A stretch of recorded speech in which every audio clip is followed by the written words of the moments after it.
¿Qué tal? Buen día, vamos a continuar. Bueno, sigamos describiendo otros operadores que tienen que ver con la diferencia o derivada de intensidades, con la intención de resaltar lo que serían los bordes o contornos de una imagen. Estamos hablando todavía dentro de la categoría de los filtros lineales. Y bueno, el ejemplo que discutíamos previamente, pues básicamente tenía que ver con el concepto de derivada. Entonces, de tal manera que estas ventanas o estos matrices o máscaras de 3 elementos, que son estos, este sería para la dirección Y, y luego el que teníamos acá para la dirección X. Ese par de matrices, pues digamos que es nuestro filtro que le vamos a llamar el filtro derivada, ¿vale? Entonces nada más aquí hay que observar que este filtro derivada en X tiene 3 elementos y el filtro derivada en Y también tiene solamente 3 elementos. Bueno, que es el filtro, vamos a decir, más sencillo, y sin embargo, bueno, ya observamos a través de esta imagen resultante que sí, que ese filtro, así como lo observamos de sencillo, pues ya es capaz de ayudarnos a delimitar un poco los contornos de los objetos que aparecen en la imagen.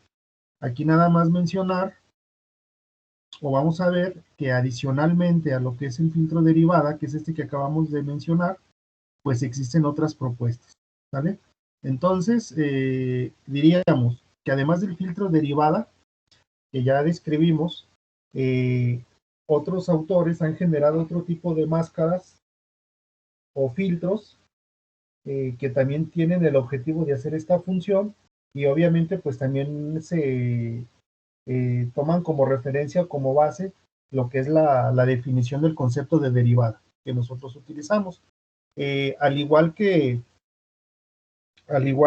o haciendo una comparación con los filtros de suavizado, ¿se acuerdan que el filtro de suavizado más elemental era simplemente aquel que definíamos a través del orden o dimensión del filtro y donde todos los coeficientes de ese filtro o las componentes de esa matriz tenían un valor constante? Y luego dijimos que una mejora a ese filtro pues fue el filtro gaussiano, donde ahora los coeficientes o elementos de esa matriz pues iban a tener ese comportamiento gaussiano, pero siempre tomando en cuenta que el que iba a tener mayor peso era el píxel central.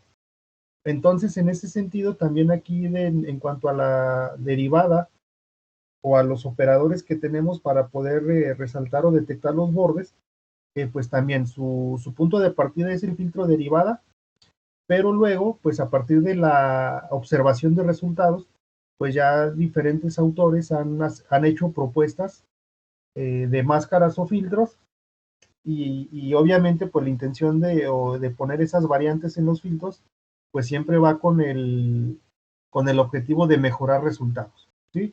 De hecho, acá yo les mencionaba que aunque aquí ya podemos nosotros, obviamente a ojo, definir de una manera más objetiva lo que serían los bordes, pues ya si nos acercáramos o si hacemos un acercamiento a la imagen a detalle, pues todavía tendríamos dudas de saber cuál es, más bien, cuál fila o cuál columna seleccionar donde solamente tuviéramos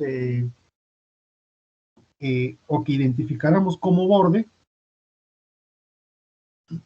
para que esto quedara bien delimitado. Normalmente para nosotros lo ideal aquí en la imagen, y eso ideal lo digo ya desde el punto de vista de la computadora, es que si yo quiero decir estos trazos o estos píxeles me representan el borde, pues lo deseable ya para la máquina es que eso quede bien definido, ya sea en una sola fila o en una sola columna, eh, o digamos en líneas que estén delimitadas o que tengan un espesor de un solo píxel, ¿sí? Aquí yo pudiera marcar esta línea horizontal, por ejemplo, pero les digo, lo más seguro es que si hacemos un acercamiento, pues en realidad esto está abarcando como 3 o 4 filas.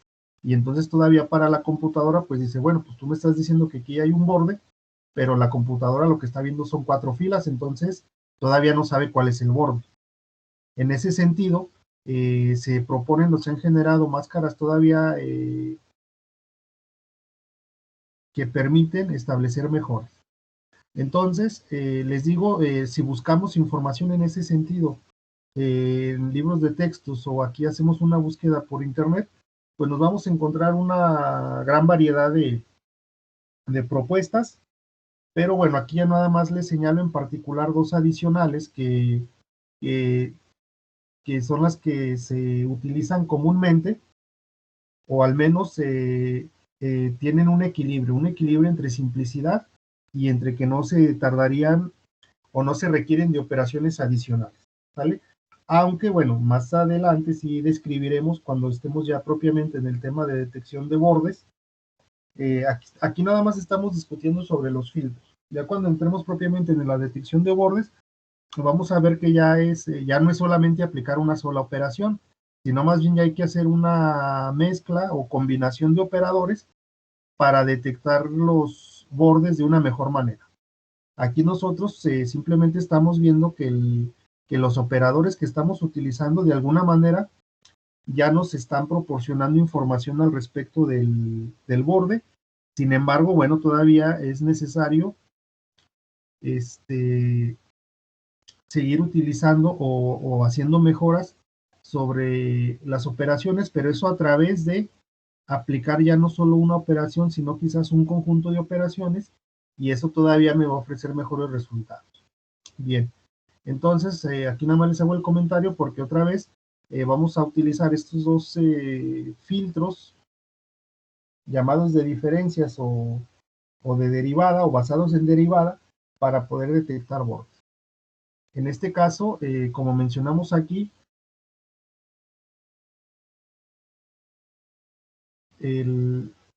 como mencionamos aquí, la diferencia principal que se presenta en estos operadores, pues consiste en la forma de calcular el gradiente o la derivada, ¿sí?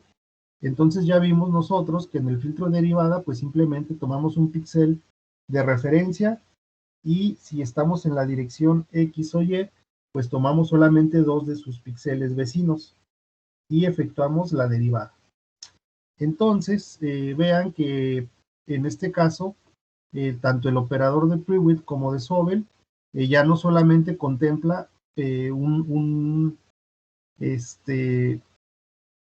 solamente dos píxeles vecinos, sino que además, ahora vean que se construye la máscara. Por ejemplo, si hablamos del filtro de Prewitt, ya se construye la máscara en dirección X de 3x3 elementos y en la dirección de Y también una máscara de 3x3 elementos, donde vean que en el caso, bueno, en ambos casos, en este caso en la dirección de X, vean que se conserva la estructura del filtro derivada, pero ahora ese filtro derivada está distribuido en un arreglo de 3x3, pero ahora el píxel central, o perdón, el píxel de interés, lo vamos a alinear con este coeficiente del centro, de lo que sería la máscara de Prewitt. Entonces vean que para poder efectuar ya esta derivada, ya no solamente va a tomar en cuenta tanto los píxeles vecinos, sino que además va a tomar o van a entrar en juego otros píxeles adicionales, ¿sí? Lo cual va a permitir hacer una mejora. Entonces vean que la propuesta que hizo Prewitt en comparación con el filtro derivada, pues simplemente fue tomar la estructura del filtro derivada y representarlo en un arreglo de 3x3, ¿sí? Entonces, de tal manera que como él hizo esa propuesta, pues simplemente se le quedó el nombre de el arreglo del filtro Prewitt, tanto en dirección X como en dirección Y. Entonces, eso es lo único que hay que decir. La base sigue siendo el filtro derivada, que ya describimos. Y vean también ahora la propuesta que hizo Sobel. En el caso de Sobel, vean que otra vez, para el caso del filtrado en X, vean que conservó la estructura otra vez de la derivada, lo acomodé en un arreglo, pero ahora vean qué modificación adicional en comparación con Prewitt hizo Sobel. Como el píxel de interés de la imagen va a quedar alineado con el coeficiente central, entonces la propuesta de Sobel dijo, bueno, si aquí es donde está alineado el píxel de interés, pues entonces quiere decir que sus píxeles vecinos deberían de aportar mayor información que los píxeles de la parte superior o bien de la parte inferior. Entonces la propuesta de Sobel en relación a la de Prewitt fue que en la fila central para el caso de la derivada x le puso un valor de mayor magnitud que fue el 2, y en el caso de la derivada vertical o en y, pues también a la columna central le puso un valor mayor. Eso simplemente para decir o indicar que esos píxeles vecinos pues tenían que proporcionar mayor información o tenían mayor influencia sobre el cambio de intensidad dentro de los píxeles de la imagen. ¿Vale? Entonces vean cómo en estos casos o en estas máscaras, tanto en la máscara de Prewitt como en la máscara de Sobel, igual la base es el filtro derivada, pero ahora cada uno de ellos la puso en un arreglo de 3×3. Y bueno, entre Prewitt y Sobel, pues Sobel simplemente dijo que en la fila o columna central, esos píxeles asociados al píxel de interés deberían de aportar un poco de mayor información, y eso lo hace a través de poner un coeficiente de mayor valor.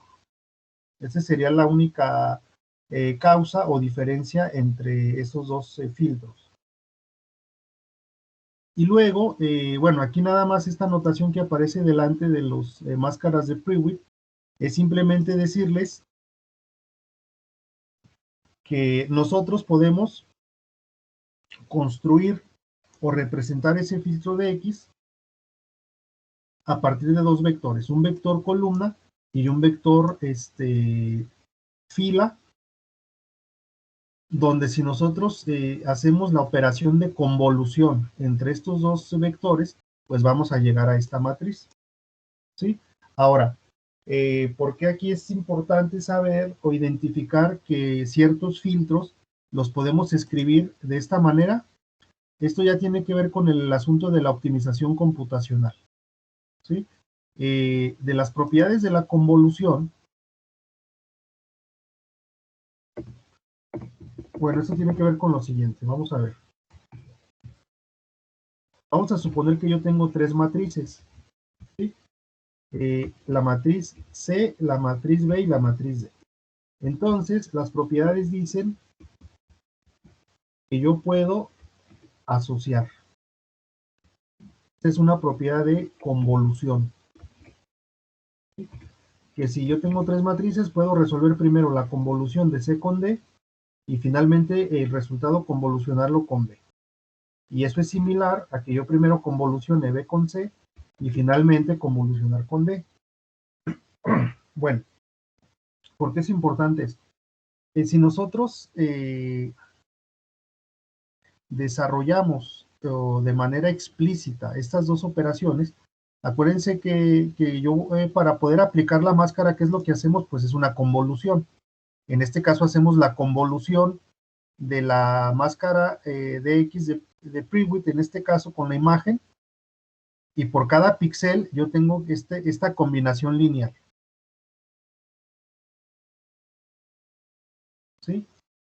Bueno, fíjense, por cada píxel, yo que tengo mi combinación lineal, ¿cuántos elementos tiene? Tiene 9. ¿Sí? Porque acuérdense, le voy a alinear con el píxel de interés y el resto de los coeficientes los tengo que multiplicar con los píxeles vecinos. ¿Sale? Si yo hago una combinación lineal de la convolución con esta matriz, ¿qué es lo que estoy haciendo? Pues la combinación lineal para cada píxel me va a resultar en cuántos elementos. En una sumatoria de 9 productos.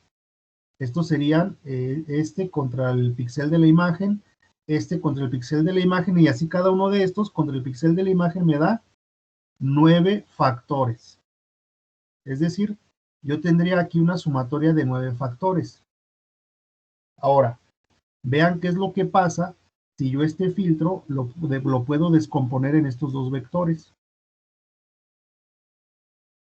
Para poder aplicar el filtro de esta manera, ¿qué tendría que hacer? Bueno, convolucionar la imagen primero con este vector, que sería equivalente a esto, y después ese resultado lo convolucionaría con este último. Y ya estaría aplicando primero este resultado y al final este. Y entonces vean cuál es la gran diferencia. Si yo hago la imagen y primero la convoluciono con este, ¿qué voy a obtener? Por cada píxel, ¿cuántos factores tendría aquí de la combinación lineal? Tendría nada más 3. Sería 1, 2 y 3. ¿Sí? Y luego, cuando lo convolucione ahora con este vector, ¿cuántos factores tendría? Pues vean que nada más tendría 3. Entonces ya vieron que si yo descompongo este filtro en dos vectores y hago la convolución, obviamente aplicando estas propiedades, ya sabemos que el resultado es el mismo. ¿Sí? Entonces, bueno, de hecho es el mismo porque fíjense, esta B pues me está representando la imagen y yo aquí el filtro lo estoy descomponiendo en dos, que es este vector y este vector, por lo tanto puedo convolucionar primero con C y el resultado luego con D. Sí, básicamente es lo que estamos haciendo, pero vean aquí lo interesante de esto es que aquí yo nada más estoy generando 3 factores y luego acá después con este otros 3 factores. Y entonces en total por cada píxel, ¿cuántos factores estoy resolviendo? 3 de esta primera convolución y 3 de esta segunda convolución estoy resolviendo solamente 6 factores. ¿Y qué pasa con la matriz así completa? ¿Cuántos estoy resolviendo? Estoy resolviendo 9 factores. Entonces, ya vieron que si yo puedo escribir, bueno, esto que les estoy describiendo es en general para cualquier filtro, ¿sí? Si yo lo puedo escribir de esta manera, entonces desde el punto de vista computacional, es más óptimo que yo lo resuelva así que lo resuelva así. ¿Sale? Entonces, bueno, de pronto cuando los programas que estamos utilizando o tenemos el recurso de una computadora, por ejemplo, pues normalmente esto no es muy crítico. Pero ahora imagínense que en lugar de que este procesamiento de imágenes lo estuviéramos haciendo en un sistema embebido, por ejemplo, en un microprocesador, en una, ¿qué diríamos? En una Raspberry, en una tarjeta Arduino, pero con un procesador de mayor capacidad, es decir, hablamos del DUE, por ejemplo. Entonces, ya no tenemos todos los recursos que tiene una computadora y sin embargo, pues, aunque esos sistemas son capaces de procesar esta información, pues siempre es mejor ir optimizando esos recursos. Entonces, una forma de optimizar los filtros es que los podamos escribir de esa manera y aquí ya estamos viendo que la operación de convolución efectuada de esta manera, pues siempre va a consumir o va a efectuar menos operaciones. ¿Sí? A final de cuentas, ese sería el comentario de esta representación. Pero les digo, bueno, aquí estamos utilizando una computadora como elemento de procesamiento, pues como que de pronto no se nota mucho esta diferencia, ¿sí? Pero simplemente es el porqué de tener esta representación y tener esta representación, que en ambos casos pues es la máscara del filtro de Prewitt para la dirección X y lo mismo para el filtro vertical de Prewitt, y de esa manera o siguiendo este mismo proceso podemos construir los de Soben en el caso de que quisiéramos proceder de esta forma.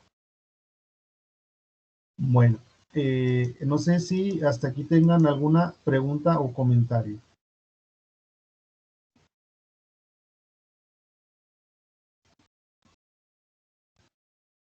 Ok. Todo bien. Ok, si no hay preguntas, entonces yo les pregunto a ustedes, ¿hicieron el ejercicio de ayer? O alguien que lo haya hecho que nos pudiera compartir resultados.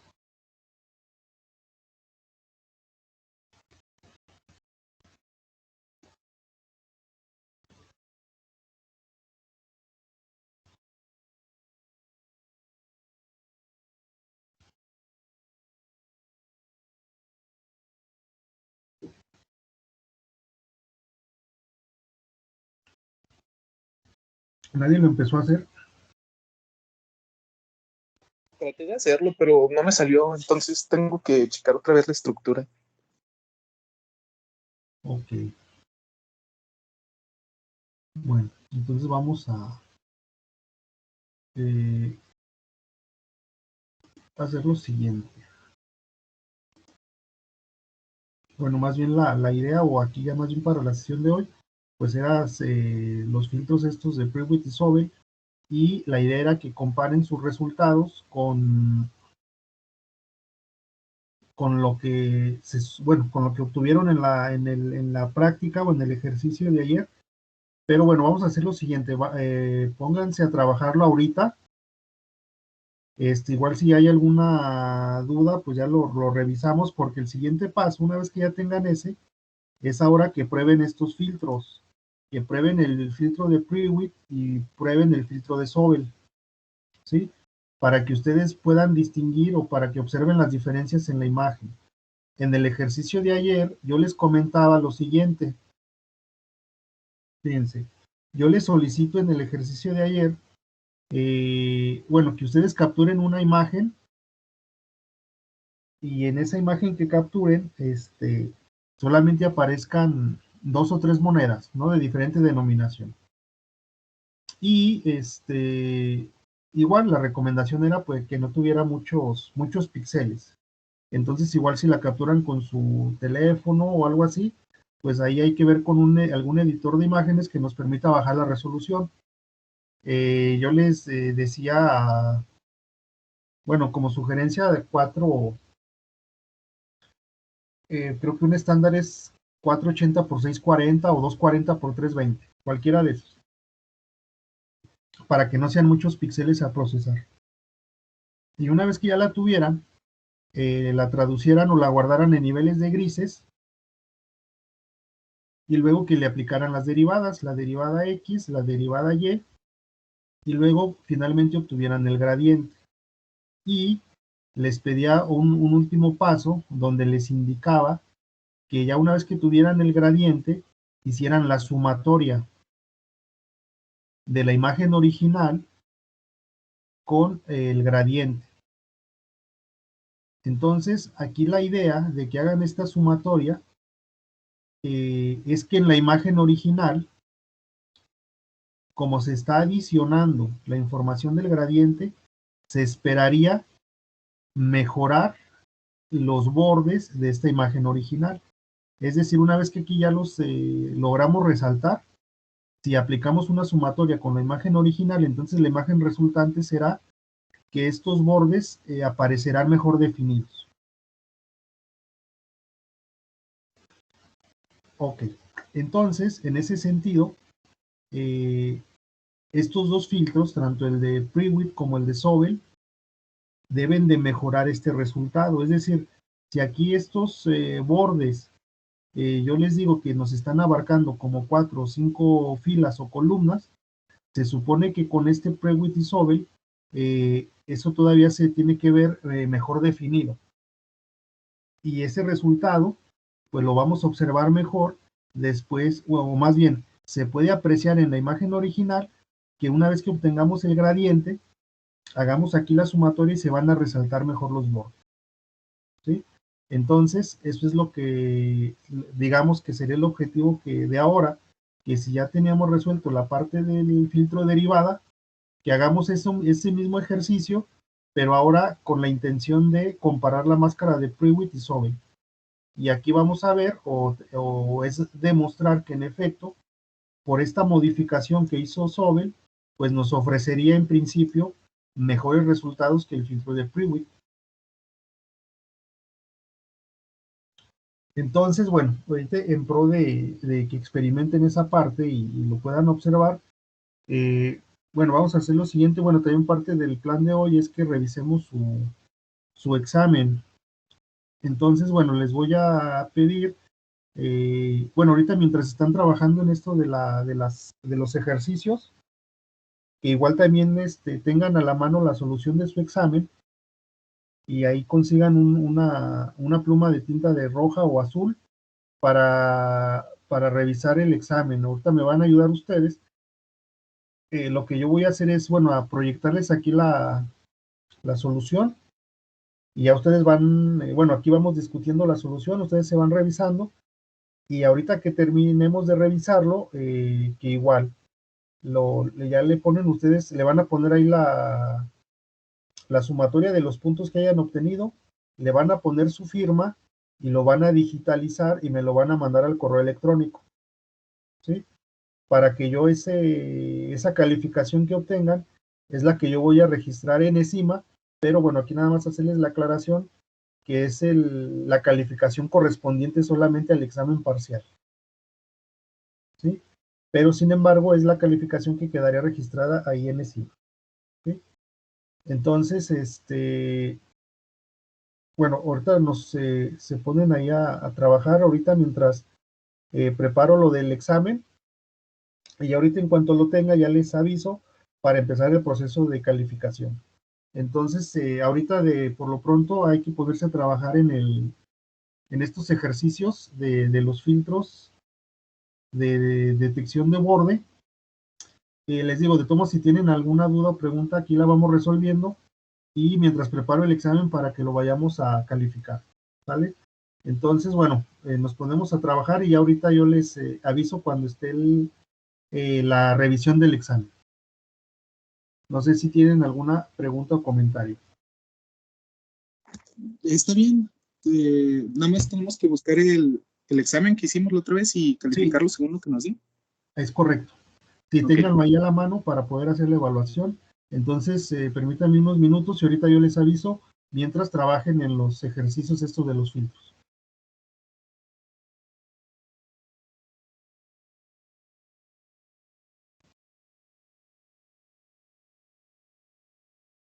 Y bueno, cualquier duda, pues aquí también estoy en línea al pendiente, ¿sale? Sí, profe, gracias. Ok.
Profe, ¿podría subir al aula estos últimos temas que hemos visto, por favor? Sí, yo creo que lo subo durante el día de hoy, o si no el fin de semana, pero sí, sí los van a tener ahí a la mano. Ok, gracias. De nada.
Bueno, bien, ya tengo listo aquí lo que es el examen. Entonces, si ya tienen ahí a la mano su solución y bueno, algún marcador o pluma color rojo o azul, bueno, comenzamos el proceso de revisión. Las indicaciones son las siguientes. Les voy a proyectar lo que es la solución, vamos a ir discutiendo las respuestas y ustedes van a ir poniendo una palomita si tenemos el resultado correcto o hay un porcentaje si es que no está incompleto nuestra respuesta. También, bueno, déjenme de una vez proyectar el examen para que lo estén observando y relacionar esto que les comento. Y si recuerdan, o igual que tienen ahí el examen a la mano,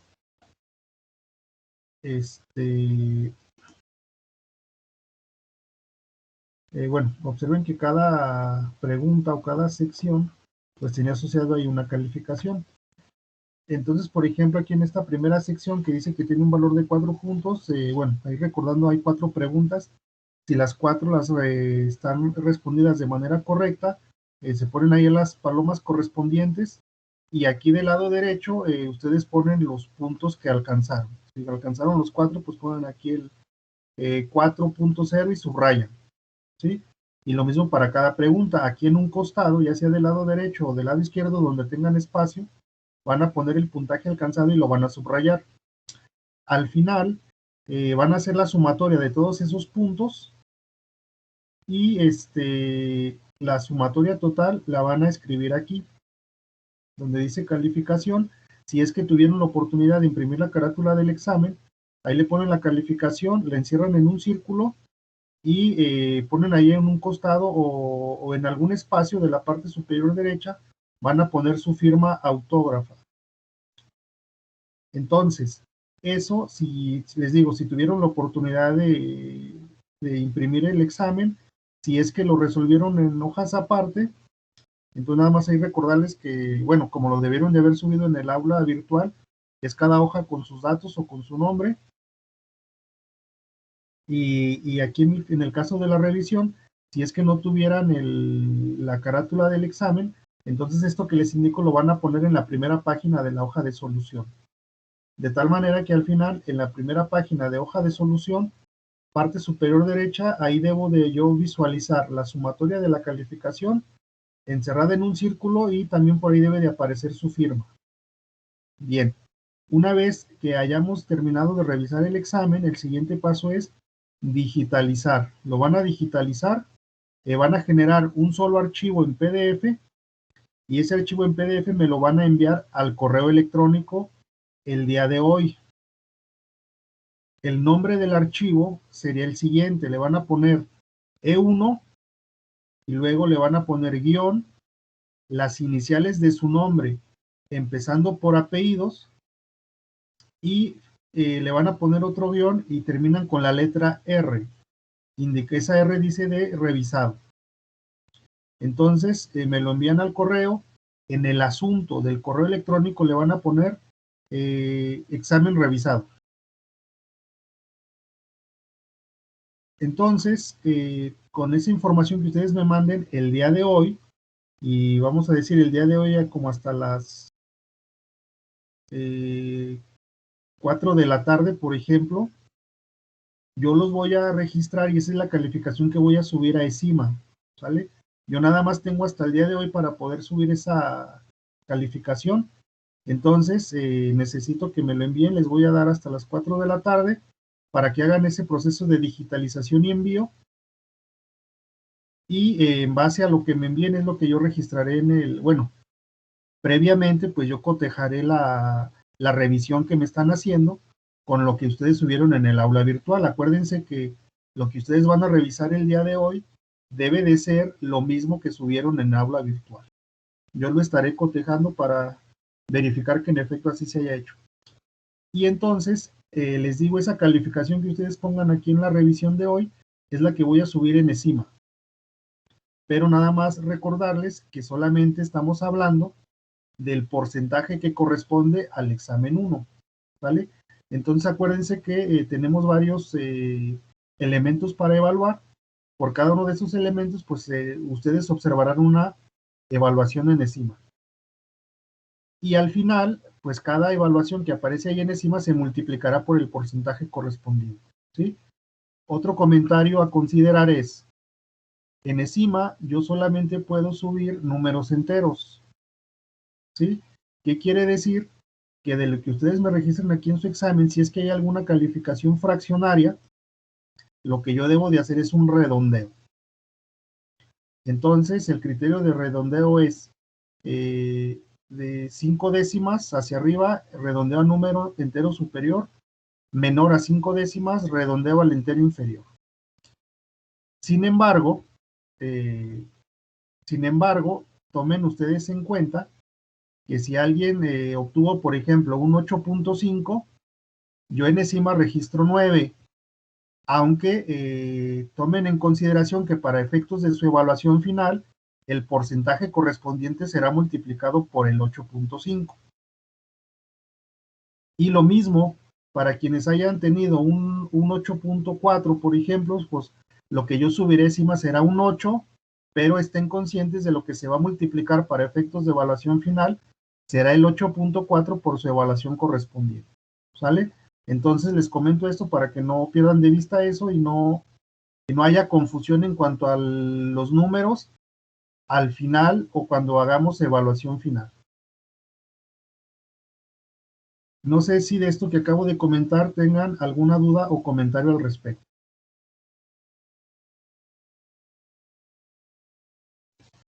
No, profe. Profe, Sí, ya ve que ya le había mandado un mensaje el día del examen de que no sí, es podía entrar correcto. al aula. Sí, lo tengo en correo electrónico, ¿no? Ah, ok. Sí, no hay problema, o sea, ya Entonces, está recibido. ok. Gracias. De nada. Bien, entonces, comenzamos la revisión. Si no hay otro comentario adicional, igual si durante el proceso de revisión hay dudas, pues ya me van indicando, ¿vale? Entonces, bueno, aquí ya están viendo el examen. Vayamos a la primera sección, que básicamente pues son 4 preguntas, era relación de columnas. Teníamos que seleccionar la respuesta adecuada. Ahí yo les comentaba que cada pregunta solamente tenía una respuesta. Entonces, en ese sentido, pues, nos iban a sobrar respuestas. Primera pregunta, clasificación de las imágenes a color. Pues ya sabemos o indicamos que había imágenes indexadas e imágenes RGB. Esa es la respuesta de la pregunta 1 o la pregunta A. Pregunta B, operación que permite iluminar u obscurecer una imagen, pues describimos nosotros que era la operación de brillo. Entonces, esa es la respuesta para la pregunta B. Pregunta C, es la unidad de información mínima de una imagen, pues mencionamos que era el píxel. Entonces, esa es la respuesta para la pregunta C. Pregunta D, distribución de la frecuencia de intensidades de una imagen. Bueno, ese es el concepto directo de histograma. Entonces, por cada una de esas respuestas, una palomita. Si tienen 4 palomitas, pues ahí van a registrar 4 puntos. Si tuvimos algún error, contabilizamos el número de aciertos, por ejemplo, que hubieran sido 3, entonces en esta sección tendremos 3 puntos. ¿Preguntas o comentarios sobre esta sección? No, todo bien, era pura Ok. teoría. Avanzamos a la siguiente. La sección 2, pues básicamente eran 3 ejercicios o preguntas. Entonces vamos a revisar cada una de ellas. A su vez, cada uno de estos ejercicios, pues, bueno, la sección 2 en total tenía un valor de 6 puntos y cada problema a su vez se desglosaba en 2 puntos. Primer problema. Dice, en la figura se muestra una matriz que representa el contenido de una imagen digital codificada en 8 bits. Inciso A, indique si es una imagen binaria o imagen en niveles de gris. Inciso B, procese la imagen digital con la operación de complemento, describe el procedimiento y muestra el resultado. Bien, esta es la figura. que es una imagen codificada en 8 bits. Básicamente lo que estamos viendo es el contenido de la imagen. Sobre el inciso A, pues básicamente lo que podemos decir es que es una imagen en niveles de gris. Simplemente recordando el concepto de imagen binaria, la imagen binaria solamente tiene dos valores posibles, que es el 0 o 1, o bien puede ser 0 o 255. Como no cumple con esa definición, pues entonces se apega a lo que es una imagen en niveles de gris, porque tenemos diferentes tonos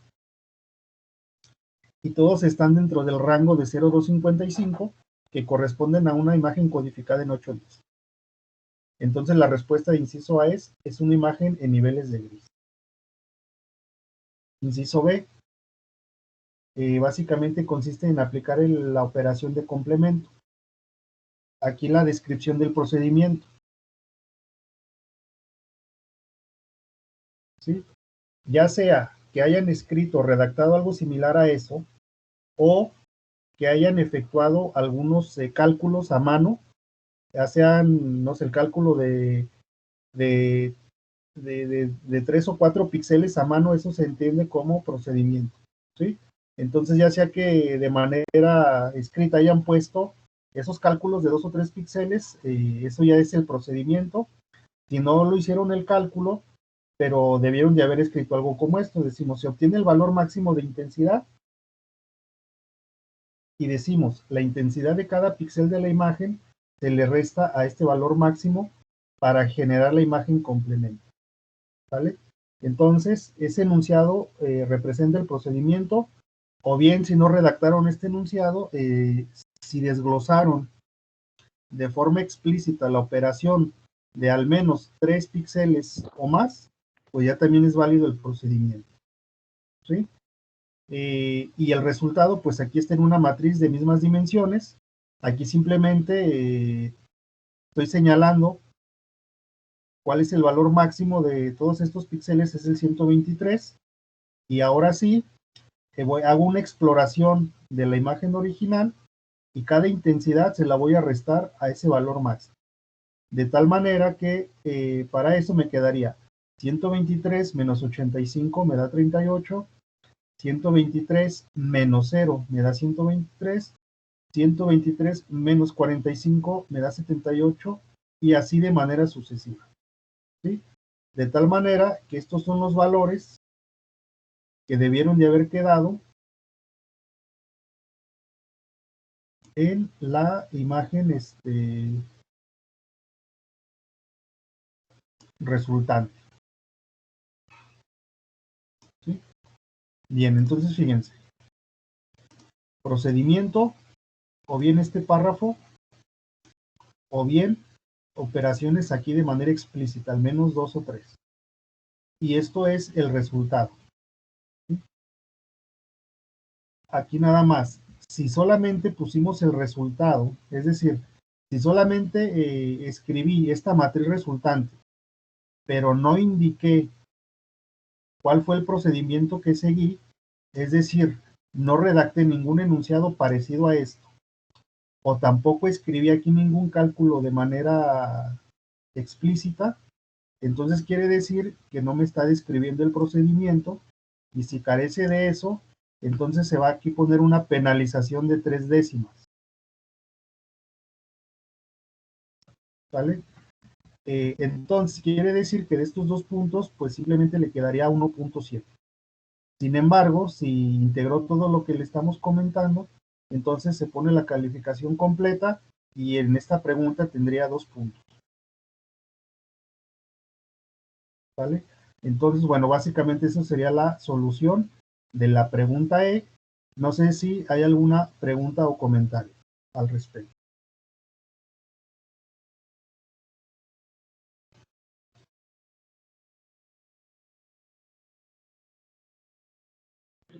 No, profe, todo bien. Perfecto. Entonces, avanzamos a la siguiente pregunta.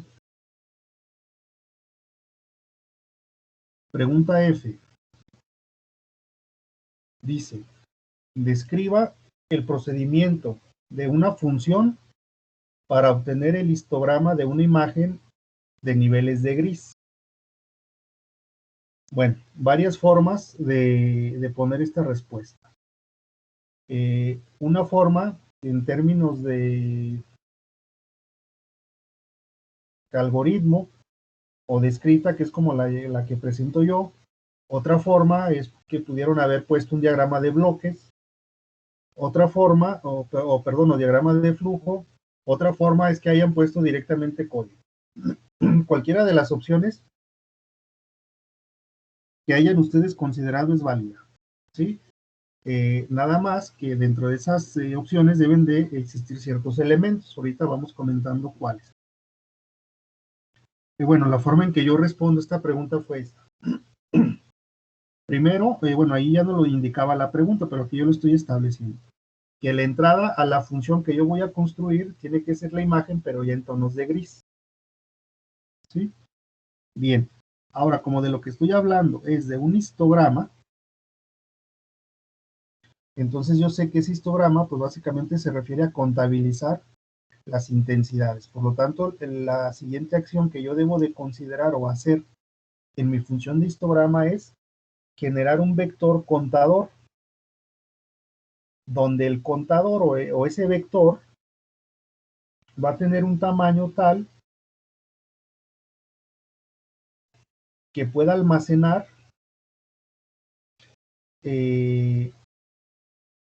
la frecuencia de las diferentes intensidades. En otras palabras, este tamaño será función del número de bits de codificación. Aquí yo simplemente estoy diciendo, suponiendo que es una imagen de 8 bits, entonces quiere decir que este vector debe de tener 256 posiciones, donde cada posición será un contador para cada intensidad. ¿Vale? Entonces, en cualquiera de las formas que hayan puesto esta respuesta, al menos deben de indicarme que van a utilizar un contador. O que se va a hacer uso de un contador o de una variable que nos permita contabilizar. Bien, en el siguiente paso,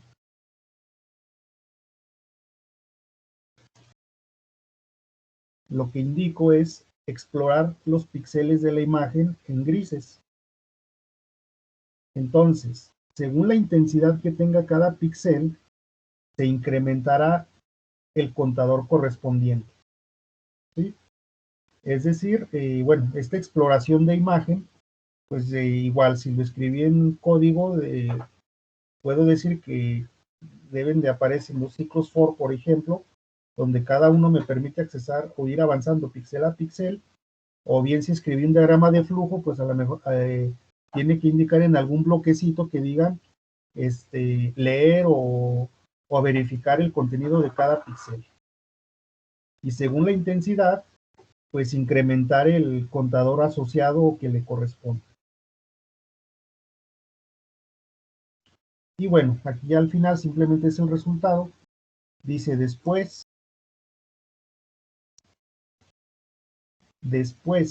de la exploración de la imagen, el contenido del vector contador representa el histograma de la imagen. ¿Vale? Entonces, elementos mínimos para contemplar la pregunta completa es un contador, explorar la imagen, ¿sí? Y por cada intensidad incrementar. Entonces, hacer un contador, verificar el contenido de píxeles e incrementar. Esos son los elementos mínimos que debe de aparecer en la respuesta que hayan puesto. Y si aparecen, pues ya se tienen los puntos completos, será 2. ¿Sí? Si no aparecen o carecen de alguno de esos elementos mínimos, por ejemplo, si no me dicen que hay un contador de por medio, pues entonces ahí se descuentan 3 décimas.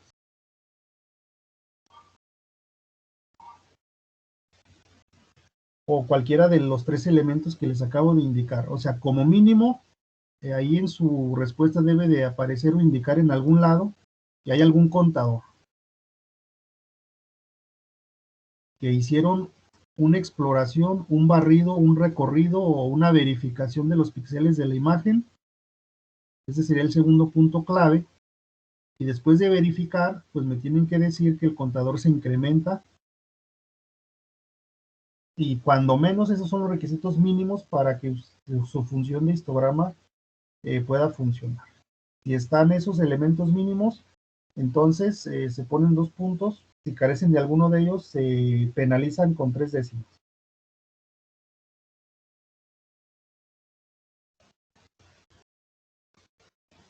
Entonces, bueno, esa sería la respuesta de esta pregunta F. No sé si hay algún comentario o pregunta al respecto.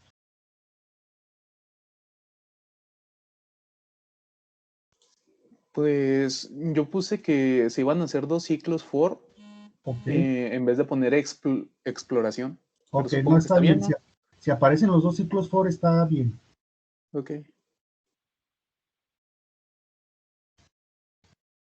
¿Algún otro comentario?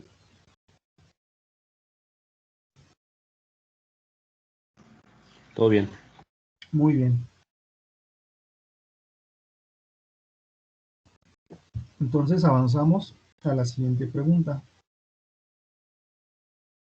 Bueno, ya saben, se ponen sus palomitas y aquí del lado derecho le ponen la puntuación, ¿no? De los 2 puntos, si es que los tienen, y subrayan. Pregunta G. Aquí lo mismo, va en el mismo sentido, dice, escriba una función para binarizar o umbralizar una imagen. Y aquí ya les pongo que puede ser el código, un pseudocódigo, un diagrama de flujo, o igual incluso una descripción como la que yo hice en la pregunta anterior. Solo que en este caso, pues yo escribí directamente un código. ¿Sí? En MATLAB, por ejemplo. Aquí simplemente estoy diciendo que voy a leer una imagen en la variable i. Aquí el comentario que pongo es que la imagen ya está en niveles de gris. Y luego, obtengo las dimensiones de la imagen en renglones y columnas. Y bueno, aquí está un parámetro clave que es básicamente el que voy a utilizar como criterio de umbralización. ¿Sí? Entonces esta variable se llama así umbral. Y bueno, simplemente para ejemplificar aquí yo le di el valor de 128, que bueno, simplemente puede ser cualquier valor. ¿Vale? Aquí nada más recuerden que ese es un parámetro de la función umbralización. Y ahora sí, para recorrer o explorar la imagen, pues como ahorita mencionaba su compañero, 2 ciclos for, uno que esté manipulando lo que son los renglones o filas y otro las columnas. Y propiamente, aquí en estas líneas, corresponde a la función de umbralización. Les digo, aquí previamente tenemos que recibir este parámetro que dice umbral. Y ahora sí, para hacer el recorrido, pregunto, si el contenido de la imagen I es menor el valor umbral, entonces voy a saturar en una matriz auxiliar o en una imagen resultante, voy a saturarlo al nivel más bajo, que en este caso estoy tomando el 0. ¿Sí? Y aquí, bueno, como comentario estoy diciendo que en la variable IR encontraremos la imagen binarizada. Entonces digo, si la imagen es menor, o perdón, si los píxeles de la imagen I son menores al parámetro umbral, que ya dijimos que es 128, decimos entonces satura la variable o la imagen resultante a 0. Si no se cumple esto, entonces quiere decir que los píxeles de la imagen I son mayores o iguales al valor umbral. Entonces, si son mayores o iguales al valor umbral, entonces se los estoy saturando en el valor máximo. En este caso, el supuesto sería una imagen de 8 bits y ese valor máximo es 255. Entonces, en estos ciclo for, se ejecutan, se hace el if, aquí termina un ciclo, es decir, ya terminó de explorar la primera fila, aquí se sigue avanzando en filas y hasta que termina todos los ciclos, ahí terminamos de hacer el recorrido en toda la imagen y al final simplemente bastaría con imprimir o mostrar el contenido de IR que me estaría dando la imagen binarizada. ¿Sí? Entonces, aquí en estas líneas, básicamente tenemos la lógica o el algoritmo de umbralización, que fue como lo describimos en clase. Entonces, les digo, esta es una forma, si tienen el código y tiene este comportamiento, pues lo ponen correcto. Igual si pusieron diagrama de flujo y toma en consideración el parámetro umbral y hace estas preguntas, entonces también está correcto. Y si fue un párrafo descriptivo como el que yo hice acá antes, pero considera que hay un parámetro umbral de por medio y hay unas condiciones if de por medio, entonces también es correcto. ¿Sí? Entonces, si cumple con esos requisitos, la pregunta está completa, se ponen aquí los 2 puntos. Si no me manejan, bueno, si lo reportan esta respuesta de otra forma y no me manejan un umbral o no me manejan estas condiciones, entonces se ponen alguna penalización de 3 décimas. No sé si tengan alguna pregunta o comentario sobre esta pregunta.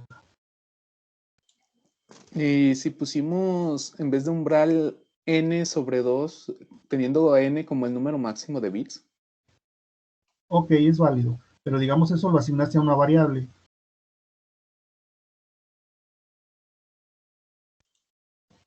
Pues puse la variable O lo n. pusiste directamente aquí en la condición. Sí, en la condición. Ok. Bueno, no hay problema, está bien, porque aquí si estás haciendo esta comparación, entiendo que estás generando un umbral. Y ahí se supondría, o entiendo que estás utilizando el punto medio. No hay problema, está bien.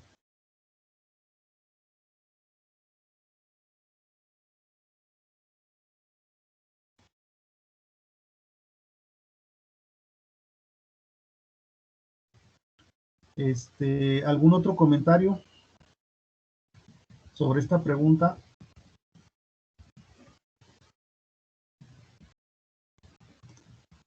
Ok. Todo bien.